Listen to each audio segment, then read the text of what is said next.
Imran Pratapgarhi 6 minute आपके पास। Mic. धन्यवाद सभापति महोदय। भूख के एहसास को शेरो सुखन तक ले चलो, या गज़ल को मुफलिसों की अंजुमन तक ले चलो। मुझको नज़्मो ज़ब्त की तालीम देना बाद में, पहले अपनी रहबरी को आचरण तक ले चलो।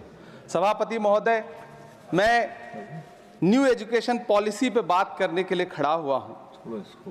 माननीय मंत्री जी यहाँ मौजूद हैं। न्यू एजुकेशन पॉलिसी कहती है कि हमारा जोर टीचर्स ट्रेनिंग पर होना चाहिए, लेकिन जो नेशनल सैंपल सर्वे ऑफिस का आंकड़ा है वो कहता है कि इस देश में सिर्फ 13% टीचर हैं जो ट्रेंड हैं।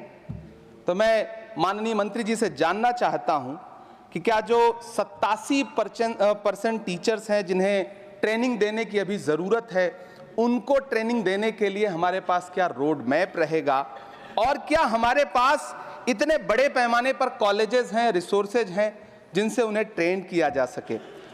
हमारी न्यू एजुकेशन पॉलिसी कहती है कि टेक्नोलॉजी पे जोर दिया जाए, और टेक्नोलॉजी के सहारे पढ़ाई को हमने कोविड के दौरान देखा भी है कि किस तरह से बच्चों को टेक्नोलॉजी के सहारे पढ़ाया गया।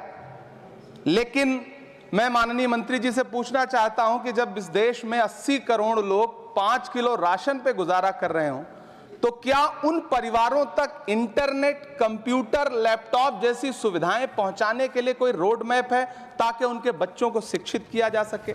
मैं एक बहुत महत्वपूर्ण बात और सभापति महोदय यहां कहना चाहता हूं कि माइनॉरिटी कम्युनिटी से जुड़ा हुआ जो मदरसा एजुकेशन का पैटर्न है, उस पे बहुत गंभीरता से माननीय मंत्री जी से पूछना चाहता हूं कि जो न्यू एजुकेशन पॉलिसी है, कुछ मदरसे ऐसे हैं जिनको सरकार रिकॉग्नाइज करती है, लेकिन कुछ बड़े शिक्षण संस्थान हैं, नदवा और देवबंद जैसे, क्या न्यू एजुकेशन पॉलिसी के कॉन्टेस्ट में आपने इन बड़े संस्थानों से डायलॉग करने का कोई मानक या कोई बातचीत शुरू करने का प्लान बनाया है या नहीं, ये मैं पूछना चाहता हूं।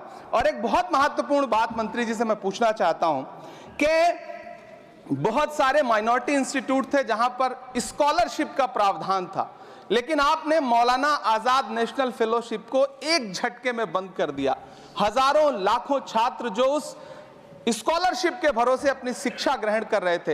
एक तरफ प्रधानमंत्री जी कहते हैं सबका साथ सबका विकास, एक हाथ में कंप्यूटर एक हाथ में कुरान, लेकिन जब स्कॉलरशिप आप बंद कर देते हैं तो गरीब तबके से आने वाला अल्पसंख्यक समुदाय के जो बच्चे हैं, उनकी शिक्षा व्यवस्था को लेकर के, उनकी शिक्षा को आगे बढ़ाने को लेकर के आपके पास क्या प्लान है? मैं माननीय शिक्षा मंत्री जी यहां पर बैठे हैं, उनसे कहना चाहता हूं कि पूरे देश में, पूरी दुनिया में प्रधानमंत्री जी जाकर के महात्मा गांधी जी की मूर्ति के सामने सर झुकाते हैं, उन्हें फूल चढ़ाते हैं, लेकिन आप ही की सरकार NIT कैलिकट में प्रोफेसर साइजा ए को योजना और विकास विभाग का डीन बना देती है, जो खुल करके कहती हैं कि मेरी नजर में नाथूराम गोडसे तो बहुत महान था।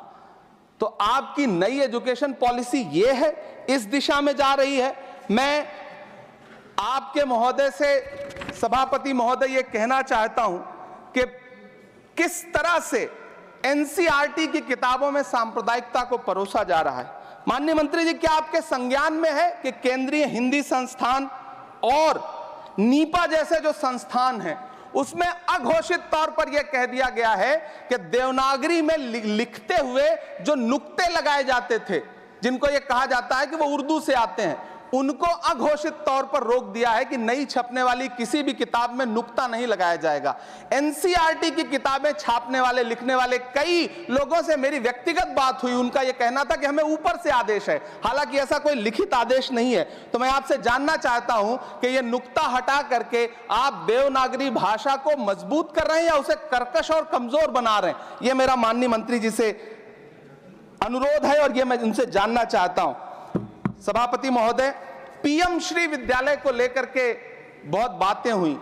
मैं एक चीज कहना चाहता हूं कि गाजीपुर एक जिला है उत्तर प्रदेश में, वहां वीर अब्दुल हमीद विद्यालय है धामूपुर गांव में। पिछले दिनों PM श्री कंपोजिट स्कूल का नाम लेकर के उस स्कूल का नाम बदल दिया गया, उसके सहारे भी सांप्रदायिकता परोसने की कोशिश की गई। जब सोशल मीडिया पे बहुत हंगामा खड़ा हुआ, हम सारे लोगों ने आवाज उठाई, तब फिर से बेसिक शिक्षा अधिकारी ने नाम बदल करके पुनः उसका नाम बीर अब्दुल हमीद, जो परम चक्र विजेता हैं, उनके नाम पे करने का काम किया। ये इस योजना के थ्रू भी सांप्रदायिकता को जो परोसने का काम किया जा रहा है, उसको मंत्री जी के संज्ञान में है यह बात या नहीं, और रोकने के लिए क्या काम करेंगे। एनसीईआरटी की जो किताबें हैं, उनसे हिंदू मुस्लिम एकता के जो चैप्टर हटाए जा रहे हैं। महोदय, एनसीईआरटी की किताबें बच्चों का ज़हन तैयार करती हैं। आप बेसिक तौर पे एक नया इतिहास पढ़ाने के चक्कर में बच्चों को, छोटे बच्चों को जो गुमराह करके उनको एक झूठा इतिहास पढ़ाने का प्रयास कर रहे हैं, आगे चल के दुनिया में वो बच्चे कहां सस्टेन करेंगे। तो मैं माननीय मंत्री जी से कहना चाहता हूं कि शिक्षा और धर्म को एक दूसरे से अलग रहना चाहिए। मैं आज इस विषय पे बात करते हुए एक बहुत महत्वपूर्ण बात और कहना चाहता हूं कि दिल्ली विश्वविद्यालय में पाठ्यक्रम में जो बदलाव किए गए हैं, जिसमें राजनीति विज्ञान के पाठ्यक्रम से भीमराव, रामजी अंबेडकर, मोहनदास करमचंद गांधी, मोहम्मद इकबाल और भारत के संविधान पर आधारित शोध पत्रों को हटाया गया है। दलित लेखक बामा और सुकीरथ राणा को अंग्रेजी पाठ्यक्रम से हटाया गया है। क्या ये चीजें माननीय मंत्री जी के संज्ञान में है? समय बहुत कम है। मैं इस नई एजुकेशन पॉलिसी पर आदरणीय मंत्री जी से और सरकार से इतना कहना चाहता हूं कि आप बदलाव के नाम पर ये जो नई चीजें लेकर के आ रहे हैं, कैंपस में जिस तरह की गुंडागर्दी है, अभी एक माननीय सदस्य ने बोलते हुए जेएनयू का जिस तरह से जिक्र किया कि जेएनयू में इस तरह के नारे लगे, कुछ नकाबपोश लोग आते हैं, नारे लगाते हैं, चले जाते हैं, पुलिस सालों साल गुजरने के बाद उन नकाबपोश लोगों को ढूंढ नहीं पाती है।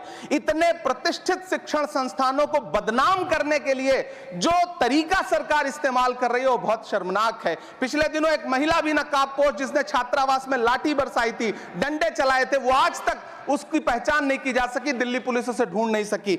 जामिया की लाइब्रेरी में जिस तरह से लाठियां बरसाई गई थी, उनके जख्मों के निशान आज तक नहीं सूखे हैं। अलीगढ़ मुस्लिम विश्वविद्यालय को लेकर के वहां के सांसद जिस तरह की भाषा का इस्तेमाल करते हैं, वो बहुत शर्मनाक है।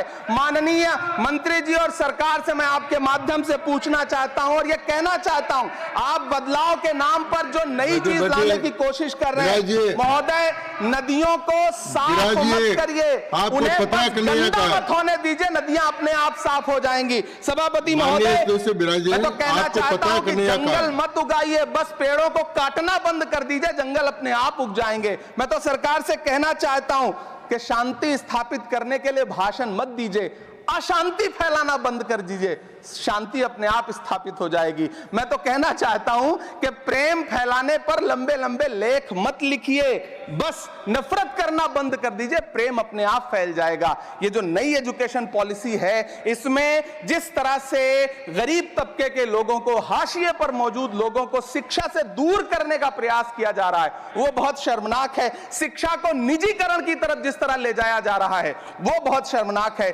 माननीय मंत्री जी इस पर सोचें और इसे सुधार करने का प्रयास करें। इस सदन की तरफ से शायद इससे बेहतर बात, इससे बेहतर सुझाव हम नहीं दे सकते। बहुत बहुत धन्यवाद। धन्यवाद इमरान।